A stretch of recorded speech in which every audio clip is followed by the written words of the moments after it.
Selamat pagi Bapak Ibu dan saudara-saudara terkasih dalam Tuhan.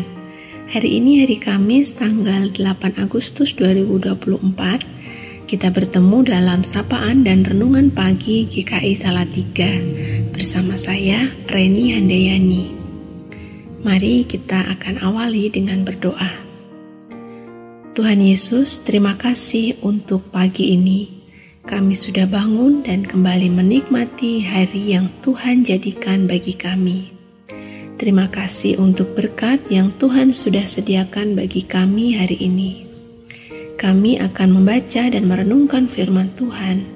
Mari Tuhan tolong kami agar mengerti dan melakukan firman Tuhan hari ini. Amin.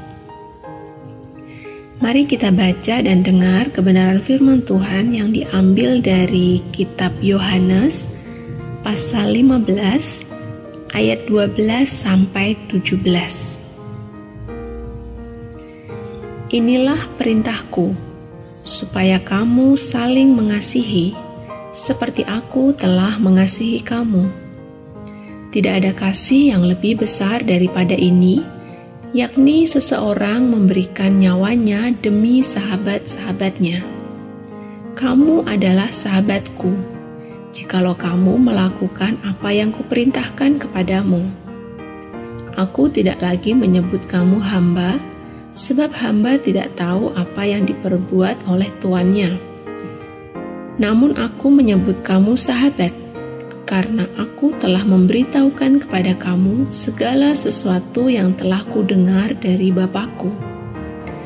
Bukan kamu yang memilih aku, tetapi akulah yang memilih kamu.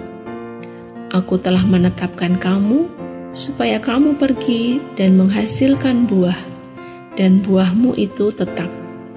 Supaya apa yang kamu minta kepada Bapa dalam namaku, diberikannya kepadamu. Inilah perintahku kepadamu, hendaklah kamu saling mengasihi.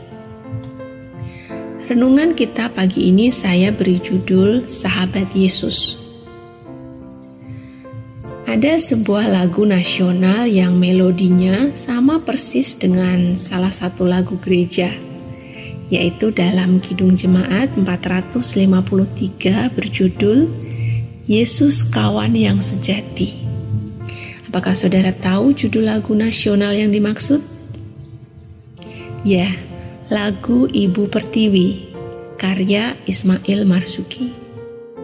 Selain memiliki melodi yang sama, ternyata dalam kedua lagu ini juga mengisahkan atau menggambarkan tentang keadaan atau kondisi kesedihan dan kesusahan. Namun di dalam kesedihan dan kesusahan itu, ada tindakan doa yang dinaikkan, ada suatu keyakinan, dan ada harapan atau pengharapan. Kalau dalam lagu Ibu Pertiwi kita bisa menangkap pesan adanya harapan untuk kondisi Ibu Pertiwi yang lebih baik. Sedangkan dalam lagu Yesus Kawan yang Sejati, kita bisa menangkap dan merasakan adanya pengharapan kepada Yesus, kawan yang sejati. Menurut sumber, Sahabat Gembala edisi Januari 1997 menceritakan bahwa Joseph Scriven, pengarang lagu Yesus Kawan yang Setia atau What a Friend We Have in Jesus, adalah seseorang yang mengalami persahabatan dengan Kristus ketika hidupnya dilanda dengan kesulitan. Sebagai seorang pemuda di Irlandia, kira-kira pada tahun 1840, calon istrinya mengalami kecelakaan, tenggelam pada malam pernikahan mereka. Setelah itu, ia mulai latihan sebagai seorang perwira militer. Tetapi karena kesehatannya terganggu, ia terpaksa melupakan impiannya untuk meneruskan karirnya dalam bidang militer. Joseph Scriven pindah ke Kanada. Ia menjadi pelayan bagi mereka yang kekurangan, menolong mereka yang cacat, dan mengalami kesulitan keuangan. tetapi tragedi tetap mengikutinya. Sekali lagi, rencana untuk pernikahan tidak terlaksana ketika pacarnya yang kedua meninggal dunia setelah menderita penyakit untuk beberapa saat. Rupanya Joseph Scriven telah ditentukan untuk mengarungi hidup ini sendirian. Ia hanya mengenal persahabatan dari Tuhan Yesus. Ia melewati hidupnya dengan mengalami kesepian, upah yang tidak memadai untuk pekerjaan yang berat, dan penyakit. Lagu ini adalah kesaksiannya bahwa doa tidak menghilangkan kesulitan dari hidup kita. Tetapi di tengah-tengah tragedi, pencobaan, dan kelemahan, Tuhan Yesus adalah sahabat yang setia, memberikan damai yang melindungi kita dan memikul beban kita. Kalau kita menyanyikan lagu ini atau membaca liriknya, kita bisa merasakan adanya kedekatan antara penulis dengan Tuhan Yesus. Dalam bait pertama dikatakan, tiap hal boleh dibawa dalam doa padanya. Tentu jika tidak ada kedekatan, kita tidak mungkin bisa menceritakan semua hal.